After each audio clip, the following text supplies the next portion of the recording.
સુગ્ન વાલીશ્રી, હું શ્રી વિદ્યારંભ શૈક્ષણિક સંકુલનું પ્રાંગણ, મારે ત્યાં ચાલતા ગર્લ્સ વિભાગ વિશે માહિતી આપું છું.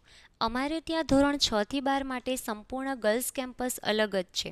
આ જુઓ, શ્રી ભગવદ્ ગીતાજીના શ્લોકનું પઠન કરતી વિદ્યાર્થીની બહેનો. માત્ર બહેનોનું કેમ્પસ અલગ હોવાને લીધે આપ જોઈ શકો છો, દીકરીઓ સારા શિક્ષણની સાથે ઉત્તમ સંસ્કાર લઈ શકે છે, જે દીકરીઓ માટે ખૂબ જ મહત્ત્વની બાબત છે. અમે દરેક ગામમાંથી માત્ર દીકરીઓ માટેની જ અલગ બસની વ્યવસ્થા કરી છે. આ જુઓ, ઉત્તમ સંસ્કારની સાથે આધુનિક શિક્ષણ મેળવતી સંસ્થાની બાળાઓ. ભવિષ્યમાં જો કોઈ વિદ્યાર્થીની એન્જિનિયરિંગ ફિલ્ડ સિલેક્ટ કરે છે તો તેનો બેઝ અહીંથી જ કમ્પ્લીટ થાય છે. આ અમારી કોમ્પ્યુટર લેબ. હાલ આપ જાણો છો કે દીકરીઓ આઈટી ક્ષેત્રે બહોળી સફળતા પ્રાપ્ત કરતી થઈ છે, ત્યારે સ્કૂલ ટાઈમથી જ એમને આ ક્ષેત્ર વિશે સમજણ પ્રાપ્ત થાય એના માટે અમે ધોરણ 6થી જ તેમને લેંગ્વેજના એટલે કે કોડિંગના ક્લાસીસ કરાવીએ છીએ, કે જે શહેરના બાળકોને અલગથી તેમના ક્લાસીસ જોઈન્ટ કરવા પડે છે અને ઊંચી ફી ચૂકવવી પડે છે, જ્યારે અમારે ત્યાં તે ફ્રી ઓફ કોસ્ટ જ થાય છે.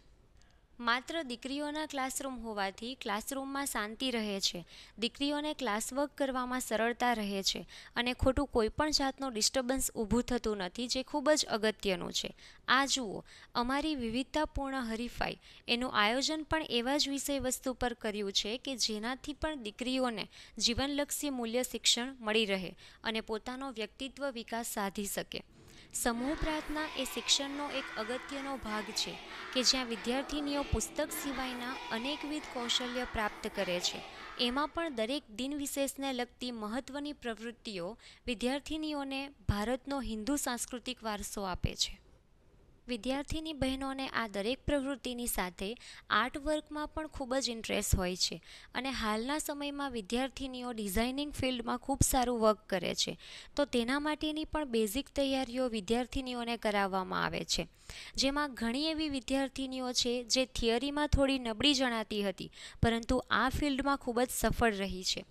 આ ઉપરાંત કોઈપણ એજ્યુકેશનલ પોઈન્ટને સારી રીતે સમજવા માટે સ્માર્ટ ક્લાસ, વિદ્યાર્થીનીઓ હિન્દુ ધાર્મિક સંસ્કારો પ્રાપ્ત કરી શકે તેવી ઇવેન્ટ્સ, સેવાકીય પ્રવૃત્તિઓ, માત્ર પિકનિક જ નહીં પરંતુ તેમની સાથે સાથે વિદ્યાર્થીનીઓને એજ્યુકેશનલ નોલેજ પણ મળી રહે તેવા પ્રવાસ આયોજનો.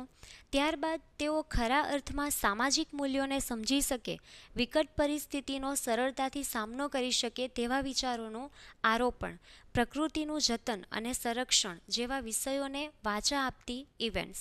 આમ અનેકવિધ ક્ષેત્રે આપણી દીકરીઓનો માનસિક, સામાજિક, શૈક્ષણિક અને ધાર્મિક વિકાસ થાય તેવા અઢળક પ્રયત્નો મારા પ્રાંગણમાં મેં થતા જોયા છે.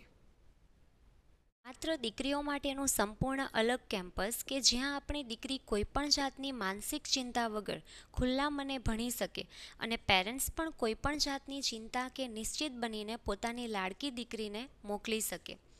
આ ઉપરાંત અમારા સફળ પરિણામ વિશે તો આપ જાણો જ છો. વર્ષ 2022માં 10thના 47 સ્ટુડન્ટ્સમાંથી 16 સ્ટુડન્ટ્સ કે જેમને 90 ઓફ PR છે, જેમાં 99.72 સાથે ફર્સ્ટ રેન્ક મેળવનાર પણ વિદ્યાર્થીની જ હતી, જેના મેથ્સમાં પણ 100માંથી 100 માર્ક્સ આવ્યા હતા.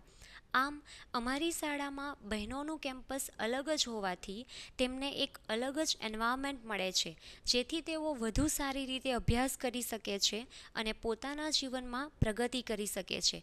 ઓકે, ચાલો ફરી મળીશું. Have a nice day. જય શ્રી કૃષ્ણ.